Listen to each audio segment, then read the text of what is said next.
നമ്മളെ ജീവനക്കാരെ തിരഞ്ഞെടുക്കുന്ന ഒരു സമയം നമ്മുടെ ഓർഗനൈസേഷനെ പല ഫങ്ഷനായിട്ട് ഡിവൈഡ് ചെയ്യും. ആ ഓരോ ഫങ്ഷനിലും എന്താണ് ആ ജോലിക്കാർക്കുണ്ടാവേണ്ട സ്കില്ല്, ക്വാളിഫിക്കേഷൻ, കോമ്പിറ്റൻസി, ഇത് നമ്മൾ മനസ്സിലാക്കുകയും ചെയ്തിട്ട് അതിനനുസരിച്ചിട്ടുള്ള ആൾക്കാരെ നമ്മൾ റിക്രൂട്ട് ചെയ്യുന്നതാണ് നല്ലത്.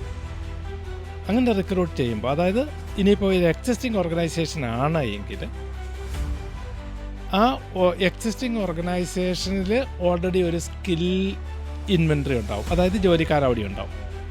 ആ ജോലിക്കാർ ഇംപ്രൂവ് ചെയ്യേണ്ട, അവരുടെ സ്കില്ല് ഇംപ്രൂവ് ചെയ്യേണ്ടതുണ്ടോ എന്നുള്ളത്, അതായത് റിക്വയർഡ് സ്കില്ലും എക്സിസ്റ്റിംഗ് ഇൻവെൻട്രിയുടെ സ്കില്ലും ഇത് തമ്മിലുള്ള ഗ്യാപ്പ് അനലൈസ് ചെയ്തിട്ട് ആ ഗ്യാപ്പ് ഫില്ലിംഗ് സ്ട്രാറ്റജി കൊണ്ടുവരുവാണ് എങ്കിൽ നമുക്ക് ഞാൻ പറയുന്നത് റിക്രൂട്ട്മെൻറ്റ് ഭംഗിയാവും.